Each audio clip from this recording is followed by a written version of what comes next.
The early morning air in Willow Creek was crisp, carrying the faint scent of pine and damp earth.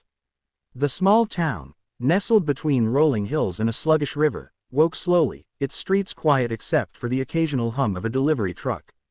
Inside Harper's grocery, the fluorescent lights buzzed softly, casting a pale glow over the worn linoleum floor.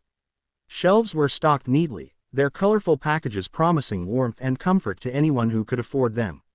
At this hour, the store was nearly empty, save for a lone cashier and a young woman standing at the checkout counter.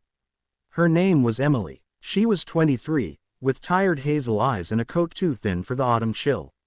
Her dark hair was pulled into a messy bun, strands escaping to frame her pale face. In her arms, she cradled her daughter, Lily, a bundle of soft blankets and quiet girdles. Lily was 18 months old, with round cheeks and eyes that mirrored her mother's. Emily's cart held the bare essentials: a loaf of bread, a jar of peanut butter, a small bag of apples, and a single pack of diapers. The total came to $23.47. Emily's hands trembled slightly as she reached into her worn wallet, pulling out a crumpled $20 bill and a handful of coins. The cashier, a middle-aged woman named Clara, scanned the items with practiced efficiency. Her face was kind but weary, her eyes flicking between the register and Emily. "That'll be $23.47, Clara said, her voice soft but matter-of-fact. Emily counted her coins, her fingers fumbling. She laid out the 20, then the coins. A dollar, a quarter, a dime, a nickel. She paused, her heart sinking. She was short. I thought I had enough," she whispered, her voice barely audible. She glanced at Lily, who was chewing on the edge of her blanket, oblivious to her mother's growing panic. Clara's expression softened, but her hand stayed still on the counter. "I'm sorry, hun. I can't let you take anything without full payment. Store policy." Her tone wasn't unkind, but it carried the weight of rules she couldn't bend. Emily's cheeks flushed, a mix of shame and desperation. She looked at the diapers, then at Lily, who needed them by tomorrow. "Can you, maybe take the apples off?" she asked, her voice cracking. She pushed the bag of fruit toward Clara, her eyes stinging with unshed tears. Clara nodded and voided the apples, but even then, the total was $21.32. Emily was still short by $1 and change. She stared at the coins in her hand, her mind racing. She could feel the weight of the other customers' eyes, two older women waiting behind her, their carts filled with groceries. One muttered something under her breath, and Emily's shoulders hunched. "I'm sorry," Emily said, her voice barely a whisper. I'll come back." She started to gather her things, her movements slow, as if delaying the inevitable would change anything. Lily whimpered, sensing her mother's distress. The store felt colder now, the hum of the lights louder. Emily's world narrowed to the counter, the coins, and the tiny weight of her daughter in her arms. She'd been scraping by for months. Odd jobs, late-night shifts at a diner, anything to keep them afloat. But the bills kept coming, and the math never added up. Today, she'd hoped to stretch her last 20 until Friday's paycheck. Now, even that small hope was crumbling. Then, a shadow fell across the counter. Not looming, but steady, deliberate. Emily looked up, startled, to see a man standing beside her. He was tall, with dark hair streaked with silver at the temples, dressed in a tailored navy coat that looked out of place in Willow Creek's modest grocery store. His face was calm, almost unreadable, but his eyes, deep blue, sharp yet kind, met hers with quiet intensity.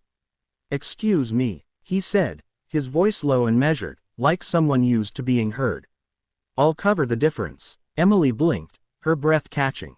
"Oh, no, you don't have to. It's no trouble," he said, cutting her off gently.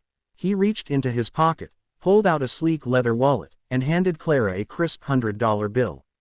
"For her items. And keep the change for the next person who needs it." Clara hesitated, her eyes darting between the man and Emily. "You sure, sir?" He nodded once, his gaze steady. "I'm sure." The transaction was over in seconds. Clara bagged Emily's groceries, her hands moving quickly now, as if afraid the man might change his mind. Emily stood frozen, clutching Lily, her mind struggling to process what had just happened. The man didn't linger for thanks. He gave Emily a small, almost imperceptible nod, then turned toward the back of the store, disappearing down an aisle. Emily stared after him, her heart pounding. "Thank you," she called, but her voice was too soft, swallowed by the hum of the store. She gathered her bags, her movements mechanical, and stepped outside into the cold morning air. Lily cooed, tugging at her mother's coat, and Emily forced a smile. "We're okay, baby," she whispered, though her voice trembled. "We're okay." The man's name was Daniel Harper. At 42, he was the CEO of Harper Industries, a tech conglomerate based in the city 2 hours from Willow Creek. His name was synonymous with wealth, innovation, and a certain untouchable aura. But few knew he'd grown up in this very town, in a house not much bigger than Emily's one-room apartment. Fewer still knew he returned every autumn, quietly, to visit his mother's grave and walk the streets that shaped him. Daniel hadn't planned to stop at Harper's grocery that morning.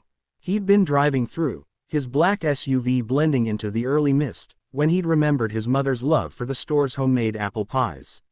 Nostalgia had pulled him in, a rare moment of sentimentality.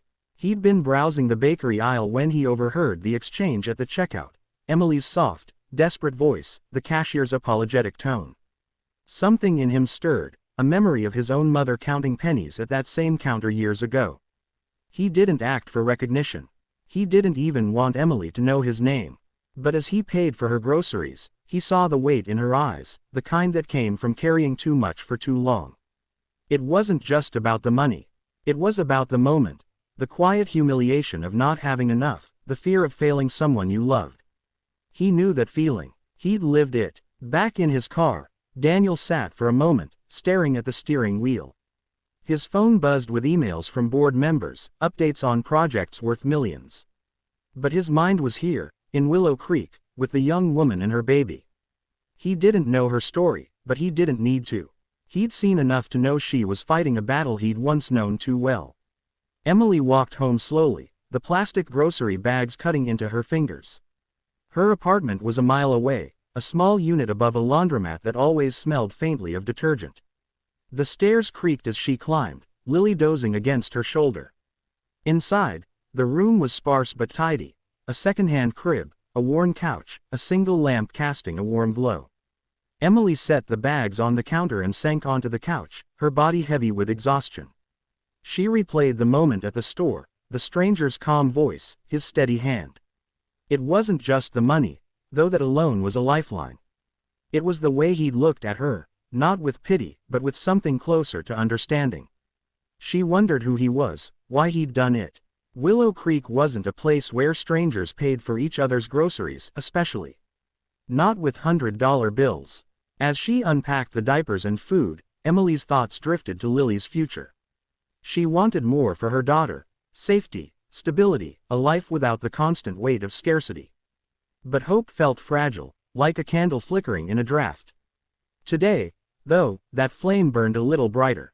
The next morning, Emily returned to Harper's grocery, not to shop but to ask Clara about the man. Clara shrugged, her memory vague. Didn't get his name. Fancy guy, though, not from around here, I'd wager. But Willow Creek was small, and whispers traveled fast. By noon, Emily had heard from a neighbor that the man was Daniel Harper, the millionaire who'd left town decades ago and made a fortune in the city. The news left her stunned. Why would someone like him care about her groceries? She didn't expect to see him again. But that afternoon, as she pushed Lily's stroller through the park, she spotted him sitting on a bench by the river. He was alone, his coat folded neatly beside him, his eyes fixed on the water. Emily hesitated, her heart racing. She wasn't one for confrontation, but gratitude pulled her forward. "Excuse me," she said, her voice soft but steady. "Mr. Harper." He looked up, his expression unreadable at first, then softening. "Yes, I'm Emily. From the store yesterday. I wanted to thank you. What you did, it meant a lot." Daniel studied her for a moment, then gestured to the bench. "Would you like to sit?" She did, parking the stroller beside her. Lily babbled, reaching for a leaf that had fallen nearby. Emily took a deep breath. "Why did you help me? You don't even know me." Daniel leaned back, his gaze returning to the river. "I grew up here," he said after a pause. "My mom raised me alone. We didn't have much. I remember standing at that checkout, watching her count coins, hoping it'd be enough. Sometimes it wasn't. His voice was quiet, each word deliberate. I saw you yesterday, and it felt familiar. Emily listened, her chest tight. She hadn't expected this. A man like him, with his wealth and power, carrying the same scars she did. They sat in silence for a moment, the river's gentle ripple filling the space between them. I'm trying, Emily said finally, her voice barely above a whisper. For her. She nodded toward Lily, who was now giggling at a passing squirrel. I know, Daniel said. And you're doing more than you think. Over the next few weeks, Daniel's act of kindness rippled through Emily's life. He didn't solve all her problems, no one could. But he'd given her a moment of breathing room, a reminder that she wasn't alone. She started a new job at a local daycare, one that paid just enough to cover rent and diapers. It wasn't much, but it was a start. Daniel didn't stay in Willow Creek long. He returned to the city, to his meetings and his empire. But before he left, he made a quiet donation to the town's food pantry, enough to help families like Emily's through the winter. He didn't tell anyone, but word got out, as it always did in a small town. Emily never forgot him. On hard days, when the math didn't add up, she'd think of that morning at the checkout, of the stranger who saw her struggle and chose to help. It wasn't about the money. It was about the reminder that kindness could find you, even in the coldest moments, and that sometimes, that was enough to keep going. As winter settled over Willow Creek, Emily sat by her window, Lily asleep in her crib. The world outside was quiet, blanketed in snow. She held a mug of tea, its warmth seeping into her hands, and for the first time in a long time, she felt a flicker of peace. Not everything was fixed, but for now, they were okay. And that was enough.